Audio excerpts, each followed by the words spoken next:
Investing in real estate is one of the things that I like to educate people on. For most of you that know me, I show people how to build financial blueprints in building their portfolio in real estate.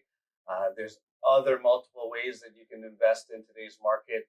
I have a special guest here today that's going to talk to us about how you can passively invest in real estate. And I will have my good friend here today, Kazim from Equiton. Kazim, pleasure. Thank you for joining. Very hard guy to get a hold of. If you think I'm hard, he's just as hard to get a hold of. But we're here to help you guys. Really exciting to hear all of what Kazim's here to talk about. Really, we just want to kind of jump in, Kazim, just to give me an idea a little bit about, what is it like? How did you get into Equiton? Yeah, Chris, first of all, thanks for having me. I'm just really happy to be here, and I've been trying to plan this for a while. I'm not as busy, but you're right. It took a while to get this, but here I am. I'm happy to be here. Thank you for coming. Yeah, with respect to me, look, I got interested in and exposed to real estate at a fairly young age. Second year of university is when I really started investing in real estate. And it's really simply because I was looking around and I worked at a hardware store, and some of my colleagues were invested in student rentals. And me being a student at the time, second year of university, I thought to myself, well, hey, I'm a student. Why can't I do this and invest in some of the lowest hanging fruit, we'll call it, right? Yeah. And I ended up just picking up a property with a friend of mine. It was a duplex, or at least I didn't even know. I don't even think we called it a duplex then. Okay, but effectively 2 different units being rented out, 2 different sets of rents, et cetera, et cetera. So the upstairs, the downstairs. Correct, Okay. right? And then, we saw some great success. This was, let's say 15 years ago now. So if you can imagine what's happened in 15 years in the real estate market here in the GTA alone, right? We ended up seeing obviously a nice little profit from that. From that point, kept scaling a little bit until I hit a bit of a roadblock. I didn't have you in my life to help me, get past that roadblock and understand how to scale a little longer or a little higher, I guess. When I hit that roadblock, just started, maybe taking it easy from a real estate investing standpoint. But more than anything, it's the property management that was starting to overwhelm me a little bit as well. Of course, as you get through university, you're into your professional life, working, et cetera, et cetera. Sometimes you just can't devote enough time to some of those things. And you know it better than anybody, Chris, when real estate investing is a business in itself, right? 100%. And if you can't manage that business appropriately, it'll fall apart. And so, I've been, I started having some challenges in terms of property management, hired out a property manager eventually. Eventually just to, again, to take that pressure off of me. And while I had extra bandwidth, I guess, in terms of my time, I started looking at some of these private investing options as well. And these private investment options, I've started to really invest in more in the last 5 years, we'll say. But again, these private investments are somewhat structured very similarly to owning conventional real estate. Right. And just doing that and sort of profiting off of those private investments and adding to my overall portfolio has sort of brought me to where, I am at Equiton now, of course, and I'm advising on these private investments. Amazing. So you just for the university students out there. Yeah. Second year university, you bought your first property. Didn't know what we were doing, by the way. Just, sort of went in there, made our mistakes, and we made a lot of mistakes. So was that for you to be able to supplement your rents? Yeah, so I think I always sort of recognize, and maybe this is a great thing that I recognize at an early age, that, there's different ways to build wealth, of course. But what I found was one of the best ways to build generational wealth. And maybe, again, I don't know how I got exposed to this so early. And I think it was really through my coworkers, because I would look at them and see they were sort of living life on their terms. They maybe come to work once or twice a week, and they were sitting at home, like, having a beer on off days. And I think to myself, how are these guys doing it without having to work, this 9 to 5, 40 hours, 80 hours a week, whatever it is? How are they doing this? And that's sort of maybe what triggered my mindset to think, hey, there's a way to build wealth, and there's a way to bring in some passive income while still, working, but hopefully with the goal of maybe living life on my terms one day. Right? Right. So that's and you did this with your buddies. You did it on your own. Yeah, and to be very fair, it was my buddy that forced me into it. Okay, as well, which is fine. Thanks to him. Yeah, absolutely. Thanks to him, I probably still thank him today. I probably still thank him to this day. So. Yeah. So ideally, you just ended up renting out the property to other students. Yeah. While you were actually living professionals now. So we started with students. you'll probably know with students, they're probably not the best in terms of, the tenant profile. They may cause a lot of the headaches in terms of some of the improvements that need to be done to the unit or maintenance over the unit. The pride of ownership. Of course, right? I mean, it's not there for students, and nor should it be, right? It's not their unit, of course. Now we've actually transitioned to maybe just renting it out to more professional level, mid-20s, early 30s, etc. They're in their maybe their first career before they transition into building out a family, for example. But they will take care, and they have taken care of the property, which is great. Awesome. So, no, I love the fact that, like I said, especially for university students getting into to university in today's day, a lot of parents come to me and say, you know what, Chris, like we'd love to buy a rental property. With me advising people and showing them how to buy multiple properties. Yeah. One of the things is how do they get their kids into, whether it be living on campus, which is usually the first year, versus owning a home, renting it out, and having other students to pay for the rent and it covers. And it's a mindset, Chris, right? I mean, if you don't come from the background, again, I didn't come from a background where real estate or real estate investing was sort of preached, right? In fact, my father was very different. You didn't even believe in leverage, right? Yeah. And if you come from the same background that I come from, you'll understand that leverage wasn't, an exciting topic for them. They prefer purchase it, own it, that's it. Yeah, well, right? I mean, no fault of theirs, but that's what they were taught. Right. And again, this is back to my point. Like, if you're not really exposed to it, and you don't have, it's a mindset shift that needs to happen in order for you to even pursue something like that. 100%. Right. So even the folks that are going to university now, the university students are not typically thinking of things like that, of course, right? They should be, but they're not. They're not maybe even educated, which is what helps when you do these sort of webcasts. Is, it brings education to people so that they can maybe shift their mindset into how they can build wealth for themselves. Right. And even at a young age, it doesn't have to be that you have to get to your 30s or 40s to build wealth. 100%. Right? That's a common misconception. Right? So, in today's market, I'm seeing a lot of parents really understanding that mindset shift. And a lot of them are actually coming to the table to say, look, we want to buy rental properties. We want our kids to live in it while they're going to school. And when they're done school, they can either refinance that property, take the equity out, pay for the kids' school, and continue to rent it out to, like you said, to young professionals or people that are living in the area. I mean, everyone, more and more so now today, Chris, you'll recognize this as well. Home ownership is constrained. Not only that, supply is constrained. Right. I mean, trying to find supply, and we have a fundamental supply shortage here in Ontario, Greater Golden Horseshoe area, et cetera, even maybe Canada as a whole. I can only speak to Ontario really, but that's going to continue. That's not going anywhere anytime soon.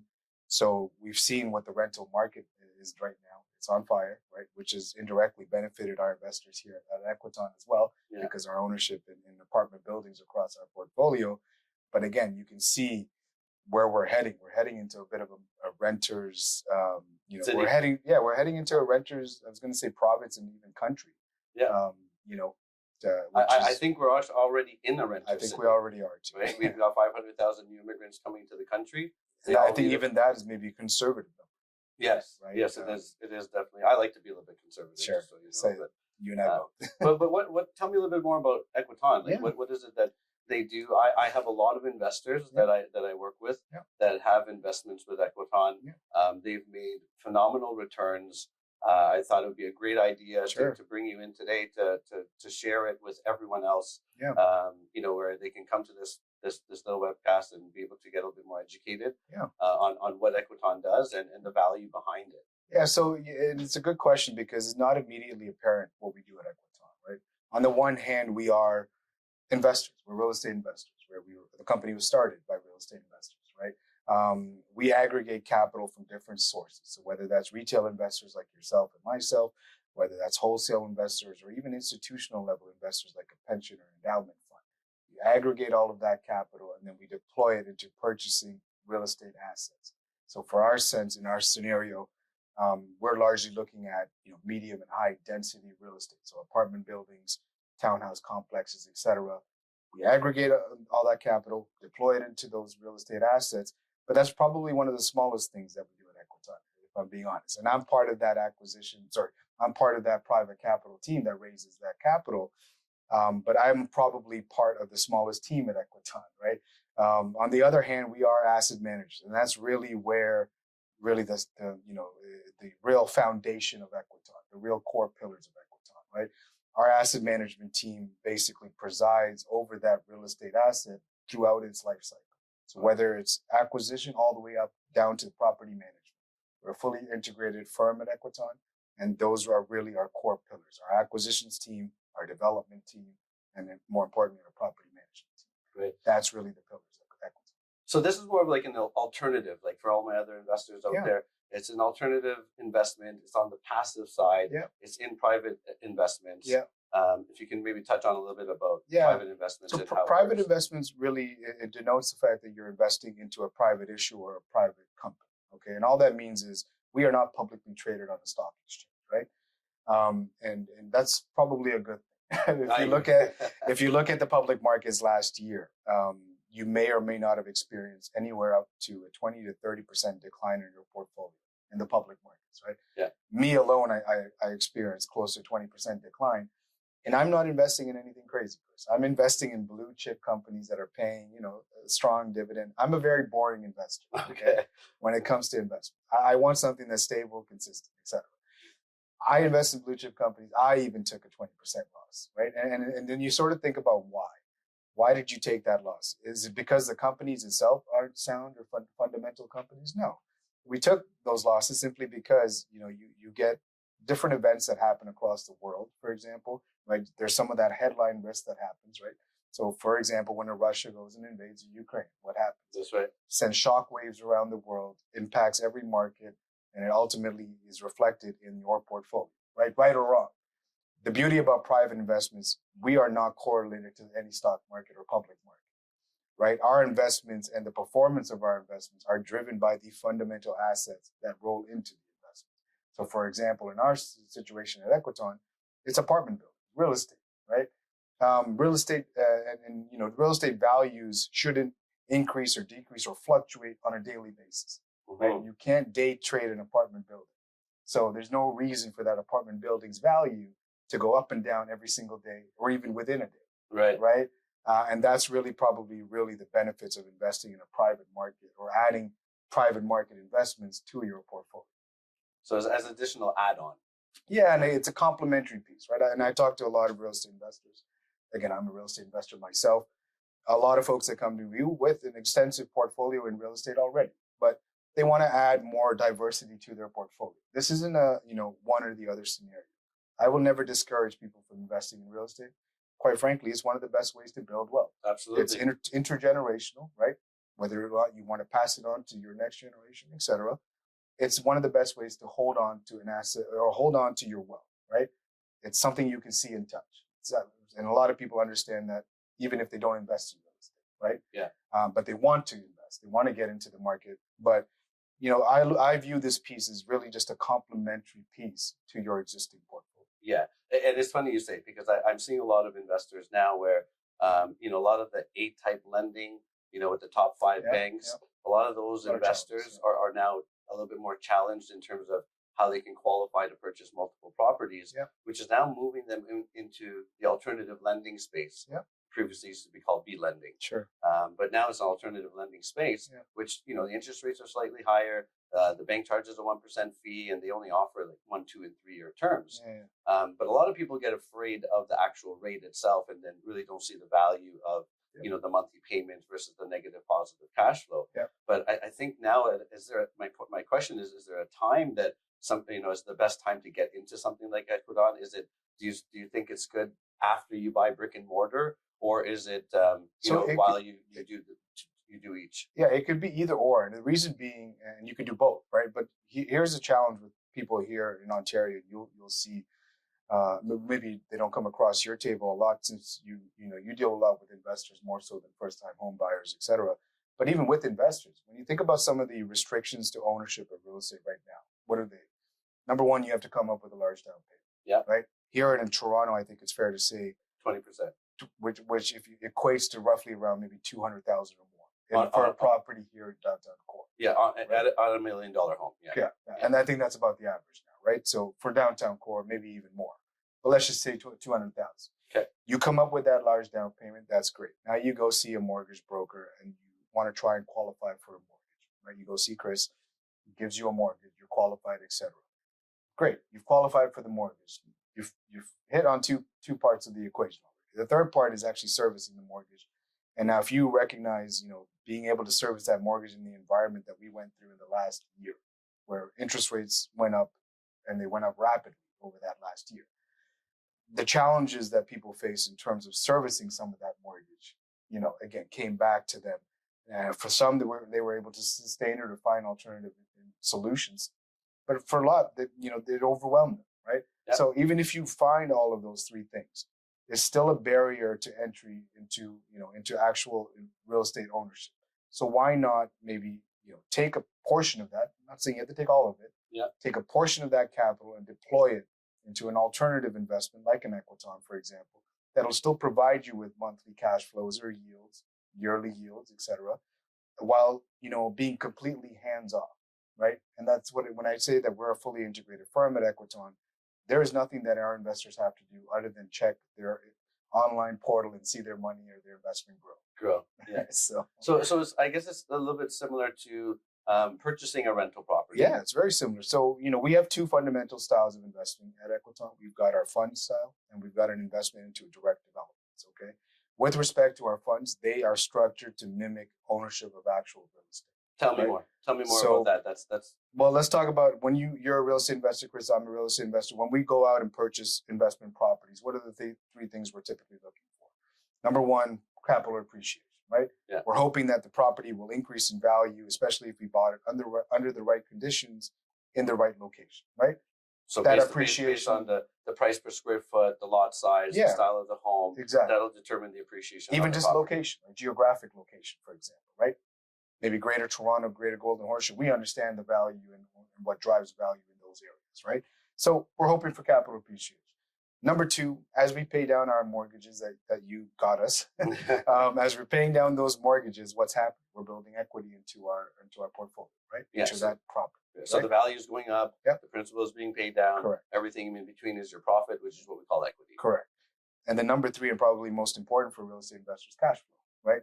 You tenant these investment properties out, these units out. Your tenant pays you their monthly rent, and then you're hopefully making a cash flow on your investment. That cash flow can be used for anything that you choose to desire, or you can just keep accumulating it and let it grow, whatever the case may be. Those are typically the three value propositions that you would think of when you're picking up a rental property. And it's exactly the same way that our funds are structured at Equiton. Tell me how. So number one, let's talk about the capital appreciation. As a rule at Equiton, we do 4 external appraisals on our properties per year. Okay, now we have 32 properties across our portfolio, 32 apartment buildings. Okay. Across the GTA. Largely across Southern Ontario, with 2 out in Edmonton, Alberta, actually. Okay, and we'll talk about Edmonton if you want in a second. But okay, 32 buildings. We do a full appraisal, external appraisal on every single building on the anniversary date of the purchase. Okay, so let's just assume it's on a staggered basis per quarter. Okay, we do then 3 external desk appraisals on all of those buildings for the remaining year. Right, so 1 full, 3 quarterly desks. Okay, right, and you do this because I'll explain it right now. So the reason we do these external appraisals, for one, obviously there's no conflict of interest with Equiton valuing their properties, of course, right? We're doing our external appraisals through CBRE, who you'll recognize, one of the largest real estate advisory firms across the globe, right? CBRE comes in, does those appraisals. And when we understand the true valuation of our buildings, we will actually adjust our unit price in our funds favorably or unfavorably based on those appraisals.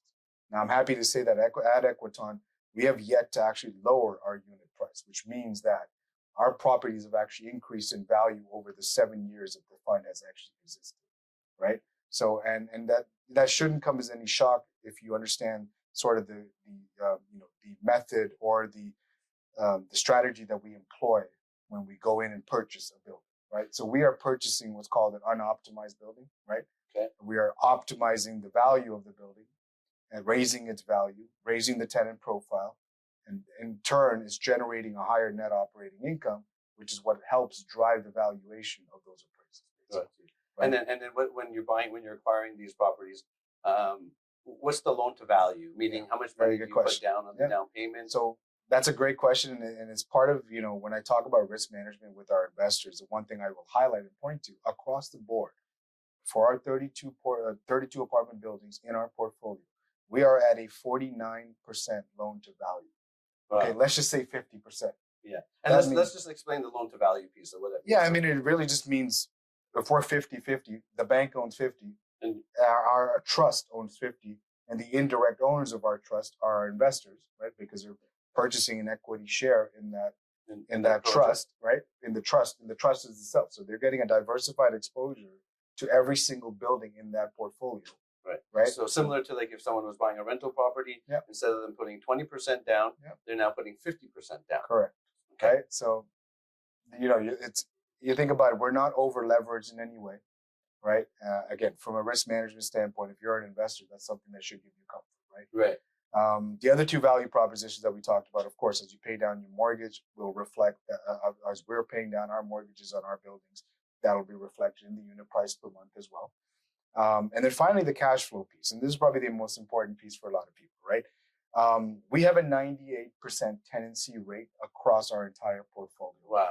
Okay. Now, and to be honest, a 2% vacancy rate should be somewhat expected for a portfolio of that size. This is over 2,500 individual units in this portfolio, right across those 32 buildings. Yep. So a 2% vacancy rate is actually more transitional than anything, right? It's insignificant almost, right?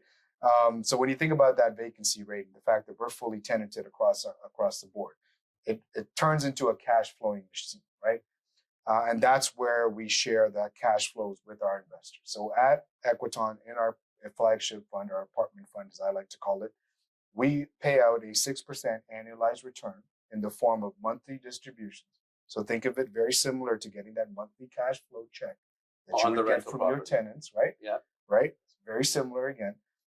That's now on an annual basis. We pay out 6%, but paid in monthly distributions, okay? Yeah. However, the fund itself targets an 8 to 12% return.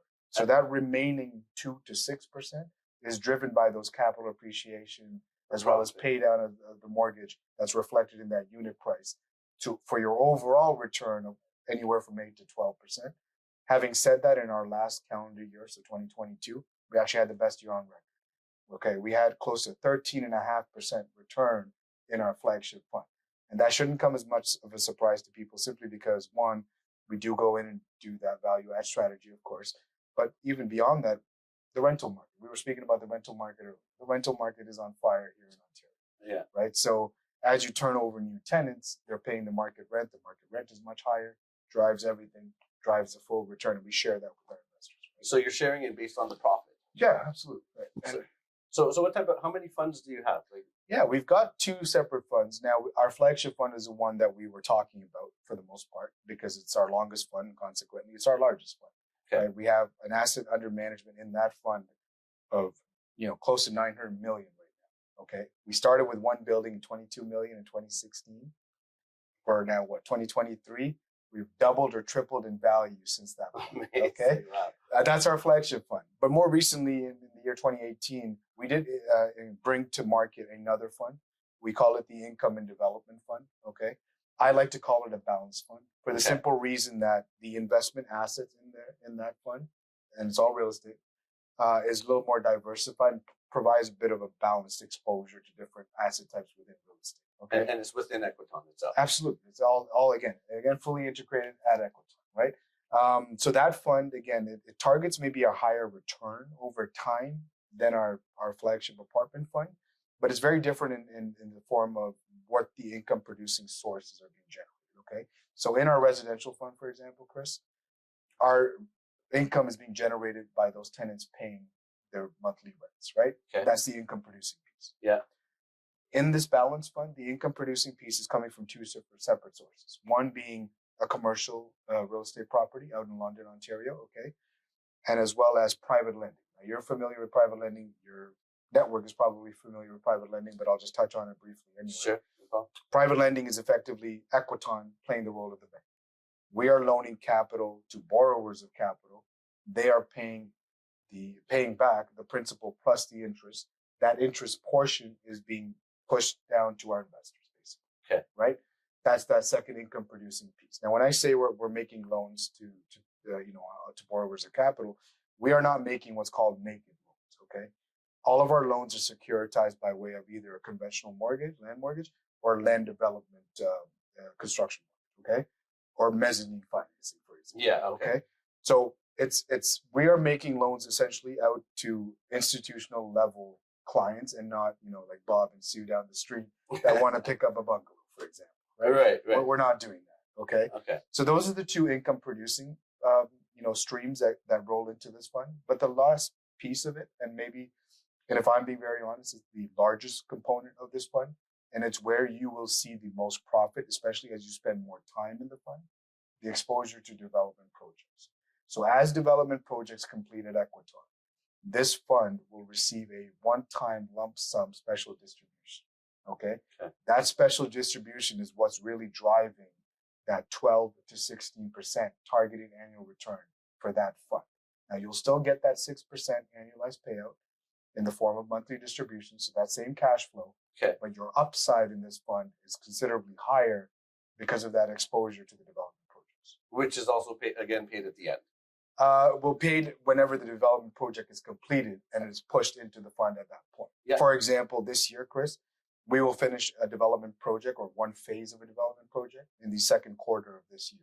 So by June, we'll say, anyone that's in this fund right now will actually see a special distribution from the completion of that development project. Right. So it'll be a one-time lump sum into their returns. The return. Now, is there a low risk, mid risk, high risk in these funds? Yeah. So because it's diversified, across the board, it's almost like a 50-50 diversification within the fund. I would say that the development projects internally at Equiton, if you were to ask me what's the riskiest project or riskiest components, it would be the development projects, right? And I think you would understand that, and most real estate, investors would understand that development projects can be a different beast in themselves, right? And they're typically longer term in nature, right? So, you have to have a certain type of risk appetite in order to invest into a development project, right? And it's not for an everyday sort of investor. You maybe want to be a little more sophisticated as well when it comes to real estate, if you're going to invest and actually have a positive experience investing in real estate development. Right. So the longer the term, the higher the not always, but if you know the capital intensive nature of development, and we're not churning out a development project every year, right? They may not be. For example, last year in this balanced fund, we only paid out the minimum 6%, simply because we did not have a development complete, right? So we're not churning out a development every year. Is the point that I'm trying to make. So really, that 12 to 16% targeted return, it's quoted on a 10-year basis. The reason being, over those 10 years at Equiton, we will do between 3 and 5 development projects, or complete between 3 and 5 development projects. So if you were to spend that full 10-year period in that fund, I think you'll be very happy. So is it safe to say the longer the term, the higher the return, yeah, and the larger the risk? I wouldn't say the larger the risk. It doesn't necessarily mean that the risk is, because again, in these funds, you can leave and exit at any point. Now, we do require a soft 3-year holding period on these funds, for example. Okay. So kind of like a 3-year. Let's say a 3-year term, but now it's soft in the sense that, in the event of an emergency, Chris, if you needed your capital, we will honor the redemption. We just impose early redemption fees for people that need to pull out earlier than 3 years. So there is still that flexibility to leave after 3 years if you choose, right? Whereas if you're investing in a development project and it's an entirely separate offering at Equiton on its own, a standalone development offering, if you were to invest in one of those offerings, for example, our offering in the East End is a mid-rise condominium in the East End of Toronto, rather, by the Scarborough Bluffs, actually. So you mentioned 2 different styles of investing. Yeah. What's the second one? Yeah. So again, we have 2 styles of investing at Equiton. We have our fund style, which is a little more diversified. They come with a cash flow component, right? So we're paying out a monthly cash flow. In addition to that, they're a little more flexible, right? Then we have our development offerings, which is a direct investment into a concentrated investment, right? It's not diversified. You're investing in one specific project in one location for a specific time horizon, okay? And however, for that risk that you take, to lock your money in for that time horizon, you are appropriately rewarded, okay, with the highest returns out of all of our offerings at Equiton. Okay, Right. so it's a development project. You're investing today. You don't see your return until the completion of the project. Okay? And in this one, there's no monthly distribution. Correct. Okay. And if you think about that intuitively, Chris, as you're manufacturing or developing something, there aren't any cash inflowing into the project, right? That's right. So where would these sources of income come from? There wouldn't to be, pay out the investors. right? So if you think about, if there is a developer out there that's promising a return monthly while he's still constructing something, that should be a red flag to you, right? Yeah. Because where are the income generating sources? There are none. All of that happens at the end, at the completion of the development, when we hand over the keys to the tenant or to the end user, for example, who are then servicing their own mortgages, et cetera, et cetera.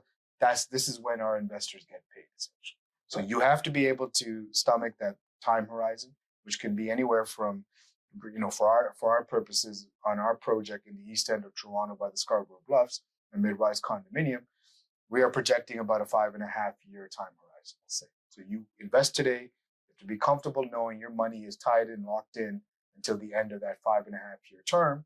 However, at the end of that 5.5-year term, you will recognize returns that could annualize out to 20%. Wow. Right? So 20% annualized return, you're effectively doubling your money over 5 years, we'll say, right? So 5 times 20, 100%, right? Yeah. So it does represent maybe the riskiest of the investments at Equiton, but it also represents the highest returns. So is there a time that our investors can get in on these projects? Yes. Is it at the beginning? Is it at the middle? Like, can you come in halfway through? So quite frankly, we are in our capital raising phase right now. Okay. We are over 80% raised on this project. And how much time do you usually take to raise the capital? And it can depend, right? So it could be as quickly as 2 to 6 months. It could be as quick, or it could be as long as maybe 6 to 8 months. Okay. Right? But really within those 6 months, as we get to 100% subscribed on the offering, meaning we've raised 100% of the capital that we need in order to move to the next stage, it's closed. Okay. Right? So it's very different than our funds, which are open-ended. You can come in and exit, whenever you choose. Very different on a development project. Once it's closed, once we've raised the appropriate amount of capital and it's closed, you cannot enter into the project. And we wait till the next one. You wait till the next one. And usually how far is that in between? We're already looking at another project right now. I can't disclose any details, of course, because it's not finalized, but we are looking at picking up another project, and it'll be in the second half of this year. But again, it's a nice overlap between this project and the next one if you missed out on this one, for example. Gotcha. Okay. Right. But we're excited about the project. Again, it's a mid-rise condominium in the east end of Toronto by the Scarborough Bluffs. If anybody recognizes the Bluffs, it's probably one of the last, it's probably the last scenic places left in the Toronto area. Yeah. And especially for the Scarborough area, right? So it's probably one of the nicest areas in Scarborough. It's on Kingston Road, which is a main artery in Toronto. Oh, right? okay. Right. Kingston Road is a bit of an extension of Bloor Street, right? Which is, again, another main artery in the downtown Toronto core, right? So we're excited about it. It's a mid-rise condominium. The top 4 floors of the condo will actually have some unobstructed views of Lake Ontario. So you get almost that, lake view living without having to pay that downtown Toronto core lake view price. Right. And how do you pick how do they pick the projects in terms of where they build? Yeah, it's a bit of a, again, one of our teams that I mentioned earlier at Equiton, our acquisitions team, they're really the rock stars, right? They are the ones that are doing the underwriting on all of these projects. And we have an internal mandate or thesis that we follow, right? So if it doesn't meet our thesis, which is at least, again, a 20% annualized return is what we project or strive to, return to our investors. If it doesn't meet that criteria, we don't even look at the project, right? Okay, so the 20% is projected. Projected, of course, yeah. And again, these are all projections, in our base, that's our base case scenario, we'll call it, right? Our most optimal case scenario projects more than 20%. Obviously, our worst case scenario projects just over 17%, right? So it can obviously, it can obviously range from different, different return profiles. A lot of this, if I'm being very honest, will be dictated when we go to the sales phase, right? Yeah. And the environment we're in when we go to the sales phase. Right. For example, if we went to sales last year when the environment was a little muddy, we'll say, it was a little cloudy, right? Yeah. Would it generate the same level of response? Maybe, maybe not, right? I think ultimately, if you're looking again, we spoke about supply constraints earlier, right? If you think about the supply constraints continuously here in Ontario, and the fact that we cannot build quick enough, right? And even taking a step back, we cannot even get approvals to build quick enough. Oh, for sure. Right? Oh, for and sure. even if we go even further than that, we don't even have the skilled labor to build. I was just about to say, the labor is what's slowing us down Absolutely. the most. We just do not have that level of skilled labor in order to produce the kind of output that we need. You mentioned the immigration earlier. Again, the immigrants are not going to stop coming to Canada for one of many reasons. Number one, probably really because we need the immigrants in terms of just keeping our economy going, right? We're not churning out babies as quickly as we used to back in the 60s, 70s, of course. So, we need that output from our immigrants. So they are being welcomed to Canada, as they should be. But again, it still becomes a fundamental housing shortage and crisis, right? So these units, we are still comfortable knowing we can generate these projected returns given some of the economic factors, right? So, right. And then how does somebody, like, what do you typically see in terms of the investors that use their capital? Like, through what form is most common? Yeah, I would say with respect to our development offerings, as well as our income and development fund, a lot of my investors are actually investing by way of registered plans. So meaning RRSPs, okay, TFSAs, LIRAs, RESPs, really any registered fund under the sun, with the exception of the registered disability plan. We cannot touch that. Okay. Okay. So just all these funds can be transferred into so investment? what would happen is wherever your registered fund is sitting, let's assume it's sitting at a Big Five bank. Yeah, and let's just say it's an RSP. Let's just say it's an RSP. Or actually, let's do the RESP for the students that are going to. It doesn't even matter. Like any registered fund we can use as an example. Okay. We would have to move that registered fund over to our custodian firm. Our custodian firm is Olympia Trust. Okay. Through Olympia Trust, and to be quite honest, Olympia Trust has a bit of a monopoly on that private space, right? Okay. Yes. Through that custodian firm, they will now make their purchase. The investor being is what I'm speaking on. They will make their purchase into our Equiton investment through that form. Now, when we move the money over from a Big Five bank to Olympia, the question some folks might have is, does that trigger a taxable event? The answer is no. It does not trigger a taxable event. It just moves from one location to the other. But it just gives you the ability to participate and have exposure to these private investments like ours at Equitons. So then you're investing into either the development project. Our development project is called the Sandstones Condominium, okay? Or you're investing into any other offerings. I would say the majority of my investors to date right now have been investing through their registered funds. And then it sort of makes sense, right, Chris? When you have registered funds, a lot of people just don't know why they invest in registered funds. They know they have to do it for one of two reasons. One, they do it to bring down their taxable income, RRSP specifically. Yeah. They know they can do that because it's sort of a tax structure that's set up in order for them to bring down their taxable income year over year. So fine, they do it, but they're not necessarily understanding why or even paying attention to what the returns are being generated in those RRSPs. It's sort of out of sight, out of mind. Well, we just wait till we retire and we get this money at the end. And then you realize when you retire, it's not enough. Exactly. And not only that, who's to say that when you retire, you're going to be in a lower tax bracket than you are now, right? If you've been accumulating your wealth up until this point, maybe you have a large portfolio of real estate assets that are generating a strong income. Are you going to be in a lower tax bracket when you retire than now? Yeah. Probably not. Maybe not. Never know. So a lot of my investors, they find that they're investing in these, these registered funds and RESP as well, for example. It's I don't know if you know what the cost of tuition now is for the average university student. For those in university, they'll know. And this is not even a specialized program. I'm just saying, for a regular program, the costs are not pretty, we'll say. Okay. And especially if you're, especially if you have not started saving early enough for educational purposes, right? For the folks that are using an RESP, for example, if they can sort of, if they don't need their money for 5-10 years, whatever it is, and they can maybe double that money in that registered fund pool to the time when they actually have to go and, to get access to it, this is somewhat of a no-brainer for some people, right? So best to invest in the RESP. Any registered funds that are underperforming. Sure. But if you're using the RESP as an example, why not leverage that RESP that you're maybe not going to tap into until your child is 18. Yeah. Right. Maybe you started to fund when she or he is 10. Right. You've got a little bit of runway left before they need access to it. Why not invest it? So what happens when they need the access? Well, that's when they can go in, pull it out, and of course they will trigger whatever taxable event happens at that time for themselves, right? So, at whatever marginal rate they are. So, right. But again, they can use those profits which have been growing in that registered pool, in that registered fund rather, over time. They can go in, tap into it, and hopefully it's a better experience than if they were just to leave it in at the bank, invested in mutual funds, for example. Yeah, right? Yeah.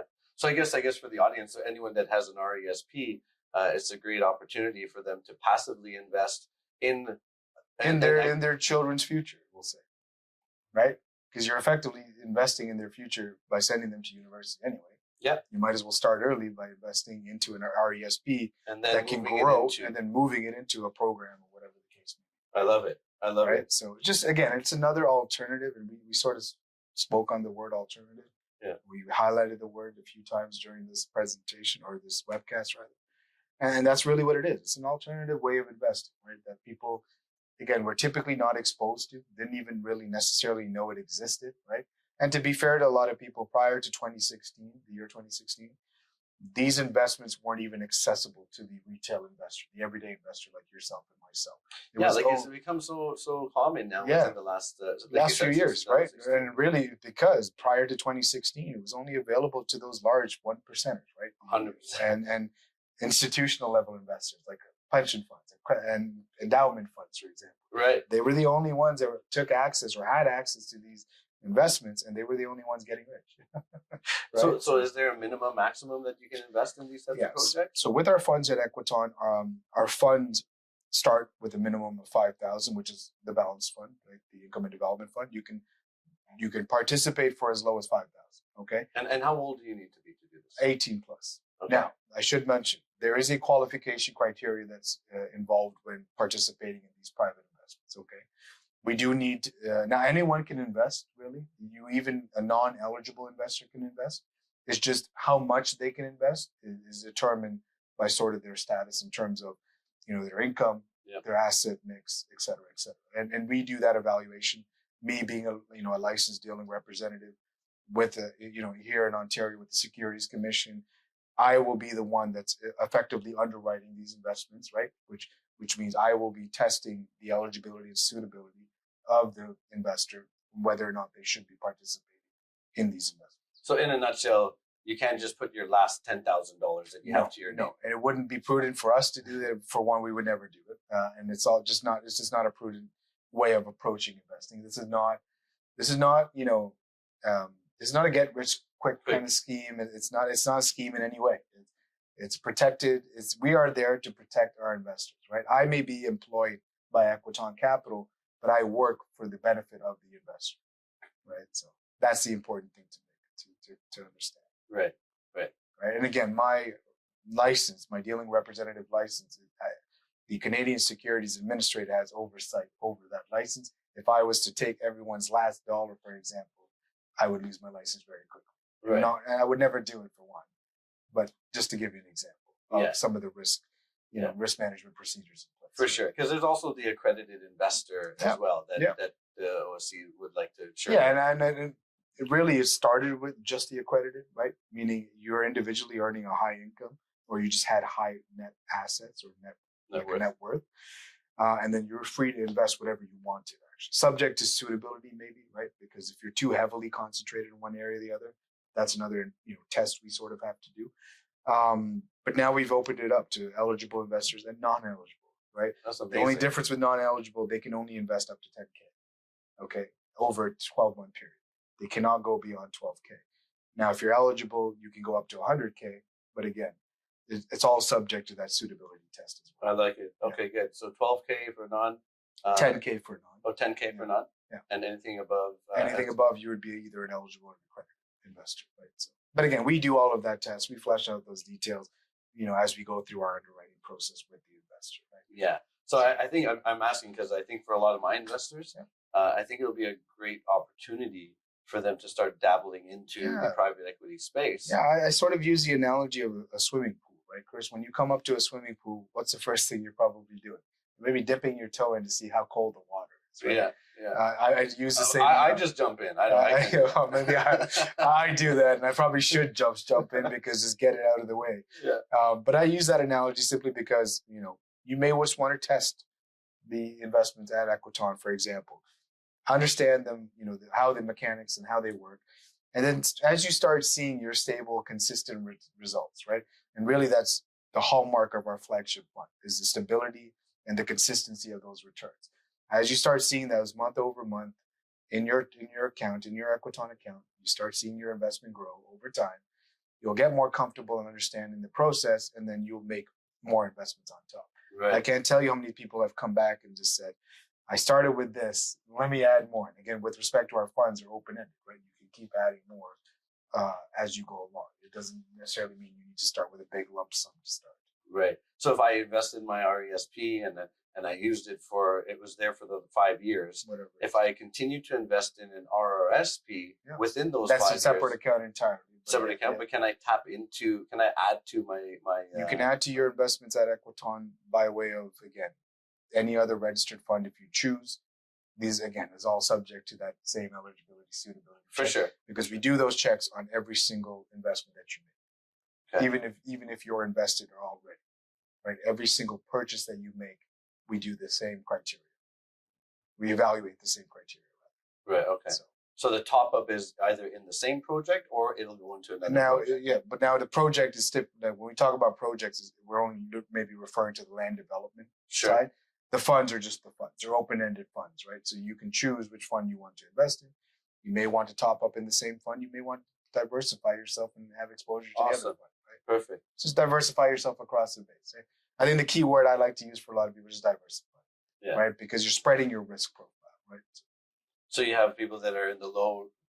We have people that are in our income and development fund as low as 5,000. But I've also put the minimum investment on our residential fund is 10,000. I've also put 10,000 into the residential fund. They wanted to spread themselves, diversify their risk exposure, right? And actually, I've got people that invested in all three. Yeah. The residential fund, the income and debt fund, as well as the development program. Yeah, they're jumping in all in. They are jumping all in, but again, they understand that, and they understand the risk profile of each one, and they're comfortable with the risk profile of each one, but they wanted to diversify themselves across the board. And then the average of the return will be based on the return on each project. Correct. Depending on. And again, each project or each offering has its own risk profile and return profile as well, right? So, gotcha. So on our funds, you can be anywhere as low as 8% up to 16%. Our development offerings is 20% annualized. And the annualized 20%, that's based on somebody that has the suitability. Yeah, and again, for development projects, you would have to meet the minimum of being an eligible investor simply because the minimum investment on their development offering, which I don't think we touched on, is $25,000. Yeah, okay. Right? So it represents the highest minimum amount, but again, you get rewarded for that riskier investment, we'll say, relative to our other investments at Equiton. You get rewarded for that for the highest return profile. So minimum 5%, minimum 5,000 for our funds. For the funds, 10,000 for the residential fund. For the residential fund. 10,000 if you're a non-eligible investor. That's right. Yeah. Up to 10,000, I should say, because again, if it's the last 10,000 to your name, we're not taking it. Okay. And then after the 10,000, the next bucket is 25,000. Meaning, the only reason I brought that up is, in order to even participate in developments, you have to meet the eligible investor of the minimum 25. Which means correct, right? Which means that you can actually invest up to 100K as an eligible investor. However, you need to meet that criteria. The minimum. Just to invest in the development offer. Good. Okay. Okay. So again, I know we're throwing a lot of information your way, but again, that's why guys like me are around, so we can help parse through that information and make it as simple as possible. No, I love the fact that investors have the option and the opportunity to passively invest in real estate. I think as you're speaking, it kind of brings it to my mind that it's almost like when you're buying a pre-construction property, you're buying prior to the building being complete. Yeah. Here it sounds like you're getting in prior to the building being complete. I was just about to say that. And then selling it to the end user, which is technically where we offer VIP access to first-time buyers or investors that are buying in these projects. Yeah. You hit the nail right on the head. Really, on these development projects, you are really one of the first people on the ground into the project. Right? You are an equity investor into the land development project. Your exit plan, as you pointed to, as an investor, or in our exit plan entirely, is to sell those units to the end user. So you are investing on the equity ownership of the project up to selling that, your exit event, which is selling the unit to an end user, whoever that may be, and taking the spread on that sale. Yeah, so you're making the profit before it even gets sold to the end user, and then the end user is making a profit based on the appreciation of that property once it closes within the next 4 years. Right, absolutely. Or whenever they decide, because typically through a pre-construction phase, over time, we've already spoken that development can take anywhere from 5 years or more sometimes here in Ontario. You never know. So as I add that up, so you got 5 years on the development, and then you got another 4 years by the time the project's complete. What prior to the 5 years includes the completion of the project. Includes the completion. So when is it sold? When are the units being sold to the? So this specific project, the units, we go to the sales phase in early 2025. And you started we purchased the land in the third quarter of last year. So third quarter of 2022 is when we purchased the land. So it's a 3-year build, essentially. No. Remember, we are executing on the completion of the project in 2027. We're going to sales in 2025, and then which means a 2-year construction period. 2027, end of 2027 is when occupancy starts. So that's where that 5 years comes in. Amazing. Wow. So again, it follows the same pre-construction model. However, you are first one in, investing on the ground versus buying a pre-construction unit. You're still investing. However, you will still see some appreciation as you get to the completion, and you get to the phase where you can actually close on the unit. You'll still see some appreciation from that. But as an investor on the project, you're getting right on the ground floor, and you have a clear exit plan. Right? Yeah. You don't have to get approved for a mortgage, for example, and have to close on a unit, for example. We just need to get you the money from the equity in the home, if anything. However, you're an expert on that. I'll leave that to you. But at that point, you don't even have that worry because you're a passive investor on the project. You know what your exit phase is. You know where you can make your clean break and your clean cutoff. You get your returns based on you providing capital just to fund the project to start with, right? And then whoever purchases it as an end user can employ whatever strategy they want, of course, right? So got it. Yeah. So it's an exciting and different way, an alternative way to invest in real estate, especially with funds that you don't necessarily, feel are performing well, especially like registered funds, right? RRSPs, for example. I know a lot of my investors, their RRSPs just weren't performing for them. They had them exposed to the public market. They've seen the fluctuations. Some years they were up quite a bit. After last year, they're not so happy anymore, right? Yeah. So if they don't want to put up with that sort of flexibility, they have options, is what I'm trying to get at, I guess. Cause this is a lot of info that you've given to us today, man. I really want to thank you for taking the time here. Sure. My wheels are spinning. I know my investors are going to be extremely happy with the content that we're able to provide them with. Unfortunately, I can't sell these types of securities. As a licensed mortgage agent, I can only do mortgages. Yeah. But what's the best way if somebody wanted to get started and maybe have a conversation with you? Again, if you have any questions or comments, I guess maybe direct them straight to you, Chris, and maybe you can facilitate that introduction to me. Sure, I'll be happy to. Or they can go and find my pretty face on the Equiton website. Yeah. They can contact me directly. However, however they feel like doing that. Again, it's up to them. But I think I'm sure there's going to be questions that come from this. Well, because I threw a lot of information at you guys today, and it's a lot to digest in one sitting.